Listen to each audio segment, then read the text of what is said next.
Un projet de loi portant ratification de l'ordonnance de création d'un fonds de soutien au secteur coton a été adopté. C'est un fonds qui participe à la promotion et au développement des activités économiques. L'importance de la formation technique et professionnelle pour lutter contre le chômage en milieu jeune, c'est l'objet du déplacement de la ministre de la formation professionnelle à Bongor dans le Maï-Est.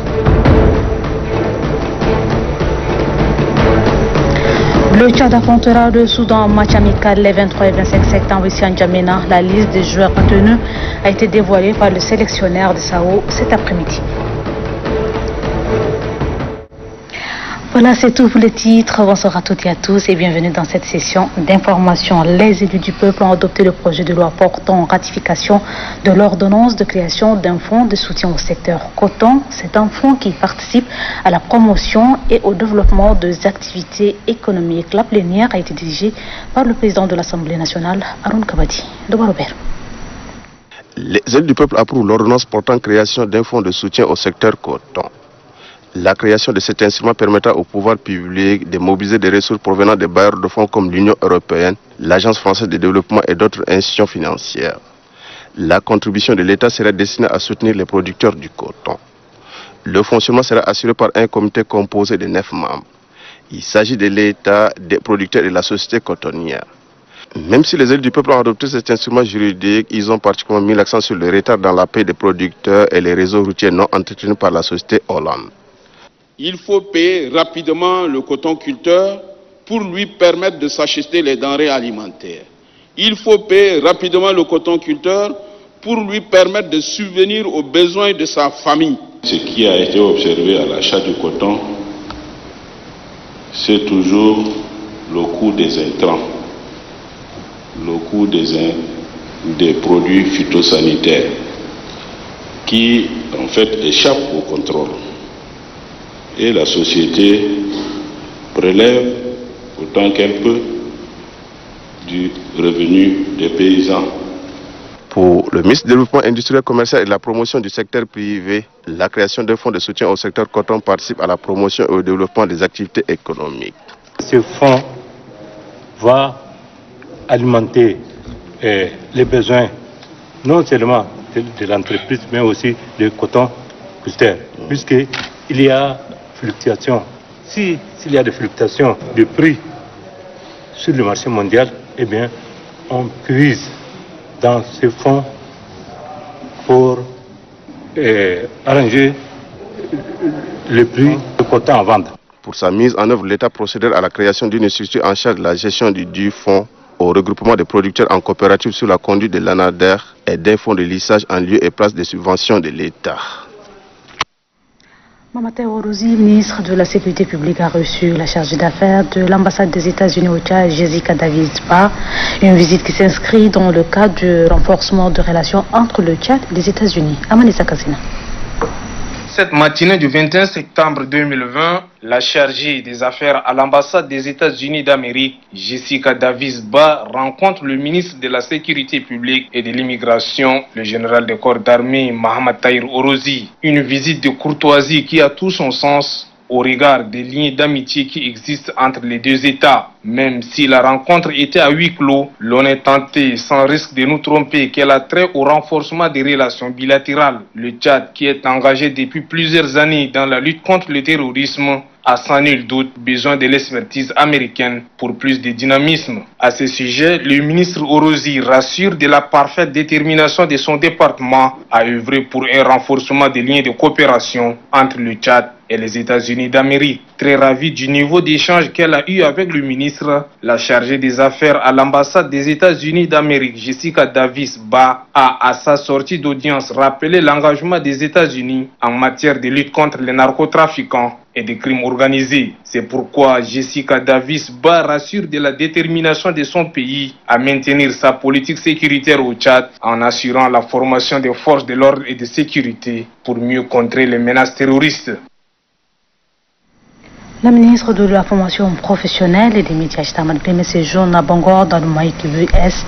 La ministre est allée sensibiliser la population sur l'importance de la formation technique et professionnelle pour lutter contre le chômage en milieu jeune. Bangor, chef-lieu de la province du Moyen-Kivu-Est, est la première étape de la mission de la ministre de la formation professionnelle et des métiers, Achta Ahmad Breme. La délégation et ses hôtes ont mis cap sur le gouvernorat où la ministre a présenté ses civilités et le but de sa mission. Rendez-vous est pris dans la salle de réunion de l'hôtel moderne avec les autorités administratives, communales, civiles et militaires, toutes les couches socio-professionnelles, les représentants des partis politiques, les apprenants des différentes structures professionnelles.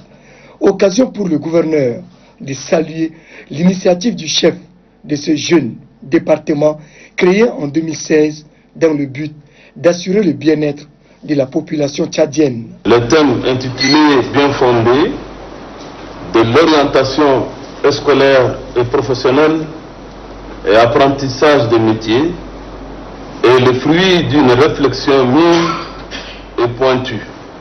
Après avoir situé l'objectif de sa mission, la ministre de la formation professionnelle et des métiers précise la volonté des plus hautes autorités face au chômage et au sous-emploi des jeunes et des femmes. La crise financière mondiale, cumulée à l'explosion démographique, entre autres, ont occasionné une augmentation du taux de chômage ainsi que la perte d'emplois dans la plupart de nos pays africains, y compris notre beau pays le Tchad.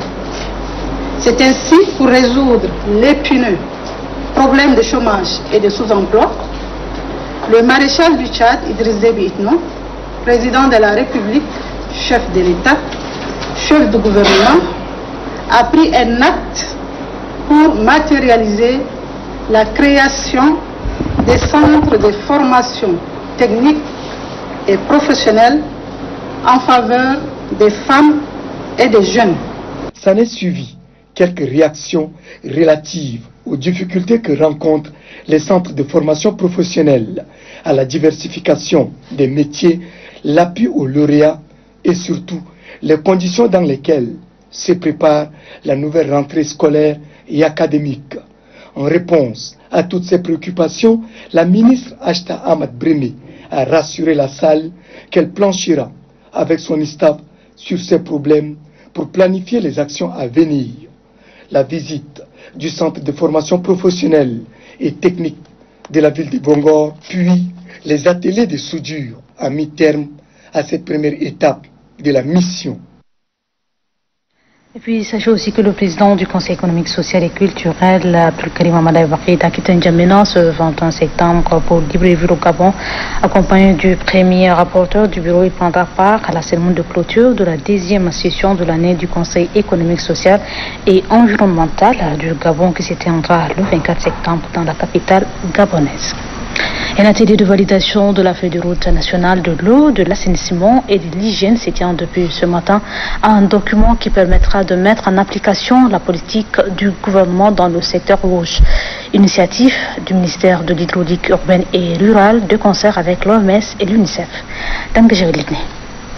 La problématique d'accès à l'eau potable pour tous, de l'assainissement et de l'hygiène préoccupe le gouvernement et ses partenaires, à savoir l'UNICEF et l'OMS. Dans la perspective d'améliorer les indicateurs du secteur au Tchad, des études ont été menées sur le terrain afin de relever les priorités. Cet atelier vise à valider les données collectées pour l'élaboration d'une feuille de route nationale.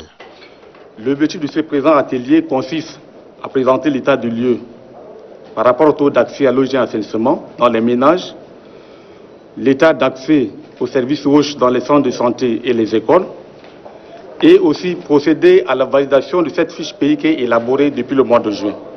Pour les responsables du ministère de l'hydraulique urbaine et rurale, les conclusions des travaux de cet atelier faciliteront l'implémentation de la politique du gouvernement dans ces secteurs. La feuille de route contribuera à renforcer le processus d'examen sectoriel qui consiste à évaluer les ressources financières et humaines consacrées à l'eau potable, à l'hygiène et à l'assainissement, ainsi que les conditions propices au développement de ces secteurs.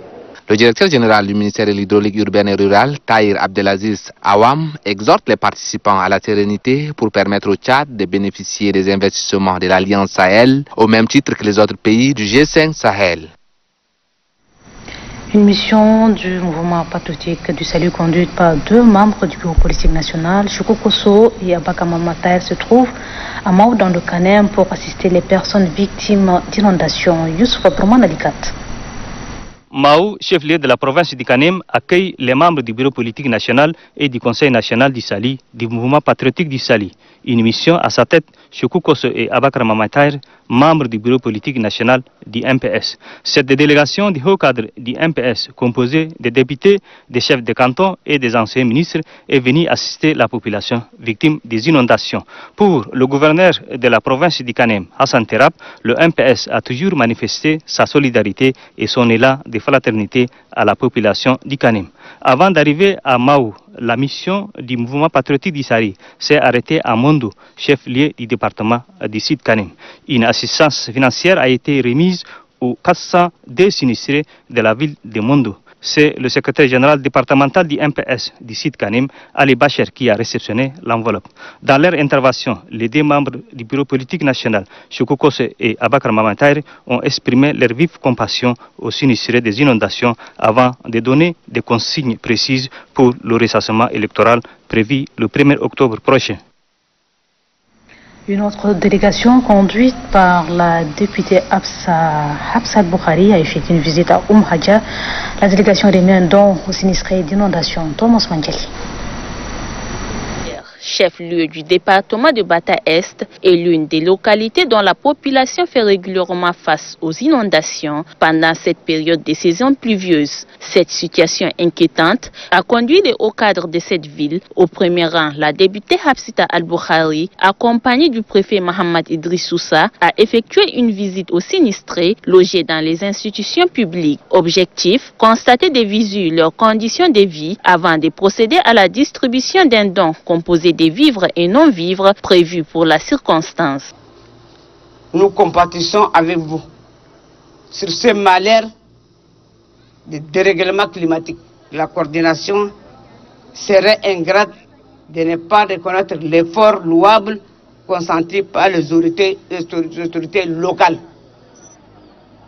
pour gérer la situation et relayer l'information à temps.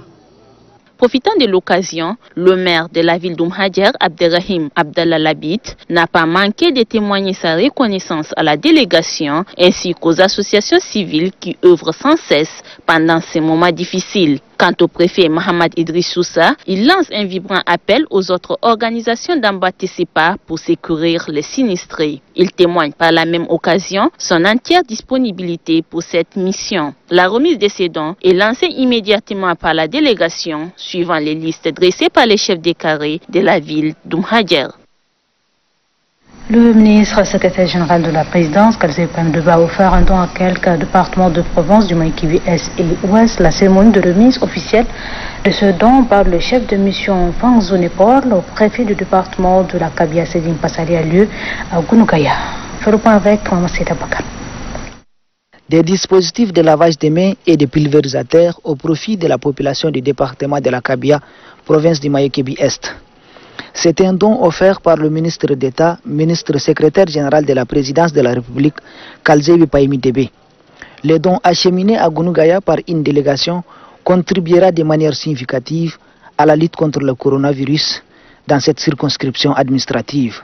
Notre cher, digne fils et humble, le collaborateur du maréchal, Kalzebi Paimi Debe, nous a dépêché, ses frères et sœurs, peut dire à mes frères de Gounougaya d'observer strictement les mesures barrières, qui est le seul moyen pour barrer la route à cette pandémie qui ne sait que endeuiller la famille tchadienne. Très ravi de ce geste, le préfet du département de la Kabia, Céline Passalé, a remercié le ministre d'État, ministre secrétaire général de la présidence de la République, avant d'adresser toutes ses reconnaissances à la délégation pour cet appui qui vient à point nommé. Le préfet devait lancer un appel aux bonnes volontés pour emboîter le pas au ministre d'État, ministre secrétaire général de la présidence de la République pour lutter efficacement contre la Covid-19. Céline Passalé a par la même occasion appelé la population de son département au respect strict des mesures barrières édictées par le gouvernement afin de casser la chaîne de contamination.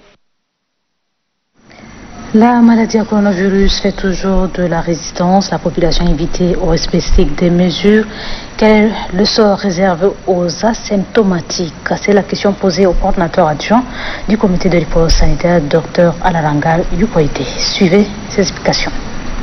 Asymptomatique, c'est quelqu'un qui va à ses occupations de tous les jours et pour une raison X, on lui fait un test. Ou bien volontairement, il dit il va aller se faire tester pour voir est-ce qu'il n'a pas le virus.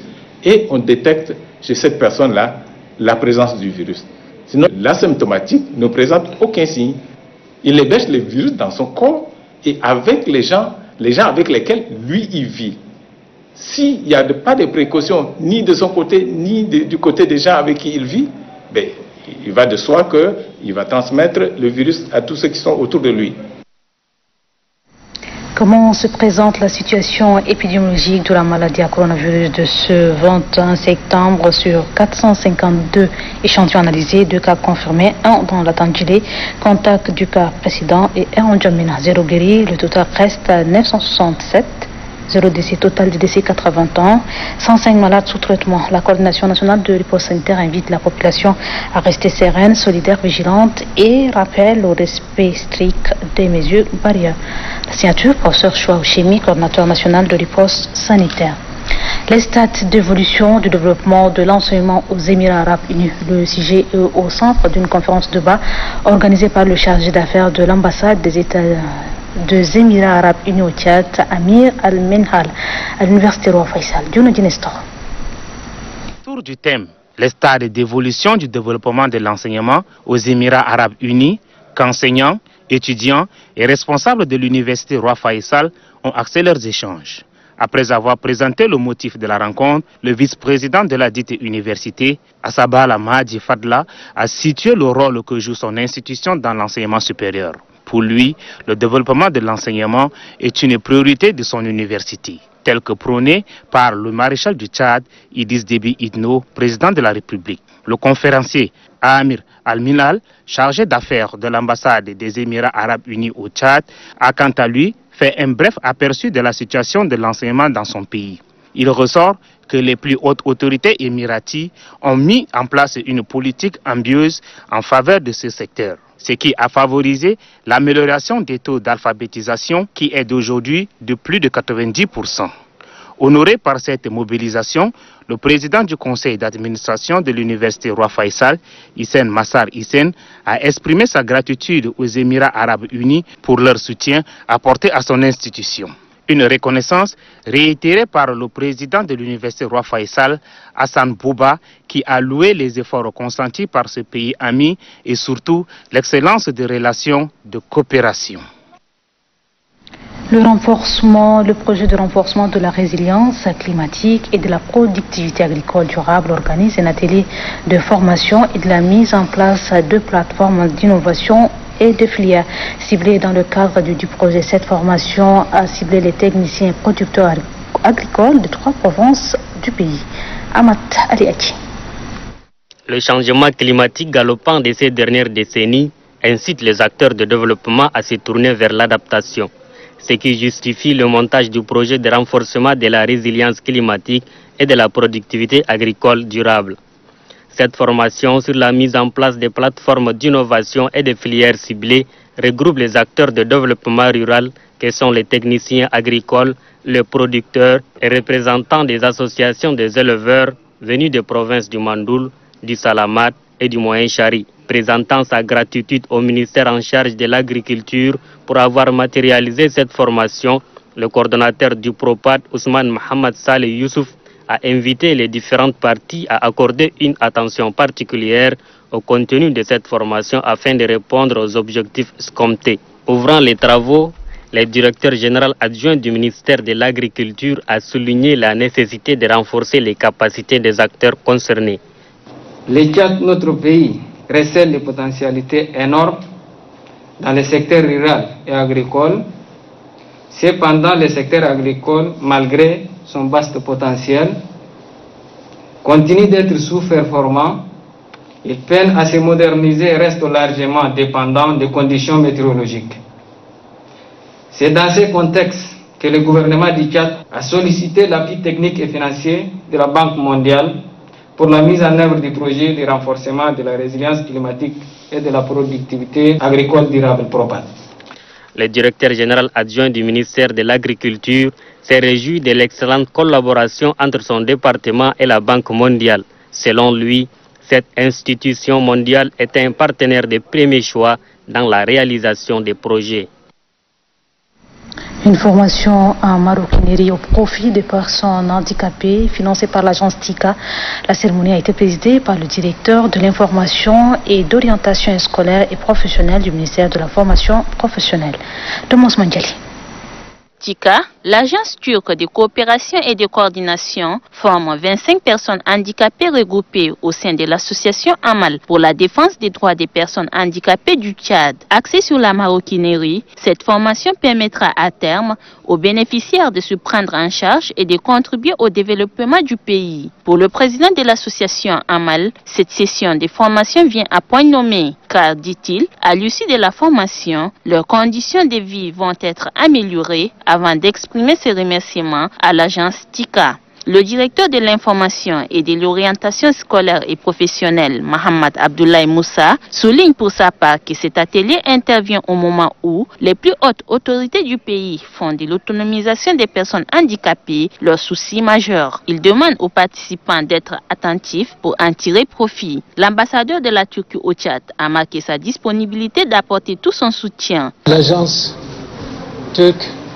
de coopération et de coordination ici au Tchad pour montrer notre solidarité avec le pays Tchad, pour montrer nos signes pour améliorer la situation dans les divers segments du pays. Au terme de la formation, des matériels et des tricycles seront remis aux participants en guise d'accompagnement. Le Fonds national d'appui à la formation professionnelle a procédé ce matin à la clôture de la session de formation profit de jeunes en mécanique. On fait le point avec Ali Ibrahim Suleiman. Ils sont au total 200 jeunes à bénéficier de la formation en mécanique des moteurs monocylindriques. 9 mois durant, le Fonds national d'appui à la formation professionnelle a accompagné ses ouvriers dans l'apprentissage et la perfection dans ces domaines afin de favoriser les réinsertions sociales. Ils sont pour la plupart des jeunes scolarisés et non scolarisés à acquérir désormais une qualification grâce à l'appui technique et financier du FONAP et ses partenaires. Outil de valorisation des ressources humaines, le Fonds national d'appui à la formation professionnelle entend accompagner les bénéficiaires dans la vie professionnelle. Nous sommes sur le terrain de l'emploi depuis plus d'une année, les uns à leur propre compte et les autres dans les ateliers en ville faisant nos preuves conformément aux acquis de la formation. Je fais appel à toutes les filles d'apprécier le métier de la mécanique, car ce métier, dans ma formation, j'ai compris que ce métier n'était pas seulement un métier pour un homme, car une femme peut tout faire, ainsi que la mécanique. Le représentant du directeur de FONAP appelle les bénéficiaires à la rigueur et à la discipline. De l'apprentissage pour devenir aujourd'hui des mécaniciens professionnels. C'est le lieu ici de les féliciter. Chers apprenants, pendant 9 mois, vous avez appris le métier de mécanicien de moteurs monocylindriques. En ce sens, vous avez acquis des connaissances qui vous donnent droit à un emploi ou à un auto-emploi afin de prendre en charge votre famille et à travers cela contribuer au développement de notre beau pays. Créé en 1993, le Fonds national d'appui à la formation professionnelle s'est fixé comme objectif la formation professionnelle des jeunes sans qualification. Une équipe de Tchad a fait une descente ce matin dans quelques établissements scolaires et au FENAPED à l'approche de la rentrée académique 2020-2021. Objectif faire un aperçu sur le rôle que joue l'association des parents d'élèves dans les établissements. Christelle Carlentano. Au nombre d'acteurs clés du système éducatif figurent les associations des parents d'élèves. Celles-ci sont actives aux côtés de l'administration scolaire. Les APE, comme on les appelle ainsi, contribuent à la réussite des élèves en interpellant quelquefois l'administration sur les conditions d'apprentissage et font des propositions concrètes. Le rôle que jouent ces associations est relevé par le président de la Fédération nationale des parents d'élèves du Tchad. Aujourd'hui, plus de 45% des écoles sont construites par les parents. Plus de 70% des enseignants sont recrutés par les parents. Donc, vous dire que les parents sont organisés de telle manière qu'à partir de chaque école, il doit exister, avoir une association des parents d'élèves pour que les parents d'élèves, avec l'administration scolaire, projettent les activités de l'école, c'est-à-dire le projet de l'école, afin que nous puissions instaurer entre l'école et la famille, doivent comprendre et accepter un certain nombre de règles pour une structure facilitante. Bamay Mamadou Bouka attire l'attention des parents d'élèves sur le choix et surtout sur la crédibilité des établissements. Ce n'est pas seulement les envoyer à l'école et ne pas suivre. Parce qu'il y a des enfants qui sont aujourd'hui dans telle école, demain ils ne les sont pas là-bas parce qu'ils ont échoué. Parce que cette école-là, beaucoup de leurs amis ou camarades ne viennent pas dans cette école, l'autre école, ils voudraient aller. Donc non. Les parents, avec leurs enfants, garçons et filles, peuvent se concerter et déterminer dans quelle école il faut envoyer les enfants. C'est dit que les APE contribuent grandement à l'amélioration du système éducatif tchadien. Dans le cadre de la Semaine nationale de l'art, les membres de l'Association pour le développement de l'espace vert ne sont pas du reste. Ils ont choisi l'hôpital de l'amitié Tchad-Chine pour la mise en terre de plans. Omar Ibrahim. C'est le nouveau centre national contre la drépanocytose qui a servi de cadre à cette opération de plantation d'arbres. Initiative menée par l'Association pour le développement de l'espace vert et le social ADEVS. Selon le président de l'association, Ahmad Suleiman Ben Malik, l'hôpital est un endroit convenable. Son environnement doit ainsi être bien préservé pour offrir un cadre sain aux patients. Cette opération est appréciée par le personnel médical du dit hôpital. Nous allons pouvoir entretenir ces arbres, tout comme nous allons entretenir et soigner tous nos enfants qui vont venir dans ce centre national de traitement de la drépanocytose. Des fleurs et des arbres fruitiers ont été mis en terre par les membres de l'ADEVS. Cette association pour le développement de l'espace vert et le social entend poursuivre cette action avec cet élan de solidarité dans les autres services sociaux. Match amical les 23 et 25 septembre ici en Djamena entre le Tchad et le Soudan. Cet après-midi, la liste de 20 joueurs retenus a été dévoilée par le sélectionneur de Sao, Emmanuel Trégoat. Suivez. Pour préparer les matchs, les deux matchs contre la Guinée, il fallait trouver des matchs amicaux. Il faut vraiment qu'on puisse se préparer. On avait pris la décision de faire le match contre le Soudan qu'avec les joueurs locaux. Donc les joueurs qui ont été appelés pour cette confrontation sont Adoassou Mathieu, Mbaraji Dila, Ninga Ndonan, Matoingue Constant, Abdelaziz Issa Seni, Ahmad Abderrahman, Béchir Seyd Jimet, Jimoué Fabrice, Mbagolmen Aubin, Djinga Joël, Brahim Ngaroudal, Aboubakar Abdelhaim, Ali Mustafa, Djikouloum Ezei, Djimnan Léger, Bakit Djibrin, Beadoum Monde, Amin Hiver, Karim Yaya, Karl Max Dani. Voilà les 20 joueurs qui seront sur la feuille de match mercredi. Et puis c'est communiqué avant de clore cette édition aujourd'hui 21 septembre, c'est la journée internationale de la paix. À cette occasion, dans un communiqué de presse parvenu à notre rédaction, l'Union de femmes pour la paix lance un vibrant appel à toute la communauté tchadienne de cultiver l'amour, la tolérance, le pardon et l'acceptation de l'autre. Le communiqué porte la signature de Madame Moldoum Fatima Amata, présidente de l'UFEP. C'est avec beaucoup d'amertume que le secrétaire général du mouvement patriotique du salut, MPS, a appris le décès de la camarade Zenaba Diaba Nambé, membre du conseil de la représentation du MPS de France, survenu le 19 septembre à Paris en France. Feu Zenaba Diaba Nambé fut membre fondatrice du rassemblement de jeunes LGMPS en 2012 et a progressivement évolué dans les instances du parti jusqu'à occuper un poste au sein du Conseil de la représentation de France. Elle a toujours été de toutes les batailles et a ardemment milité pour l'implantation de sa formation politique en France. Le président fondateur, le secrétaire général, les membres du bureau politique national et toutes les militantes et tous les militants du MPS lui rendent un hommage mérité.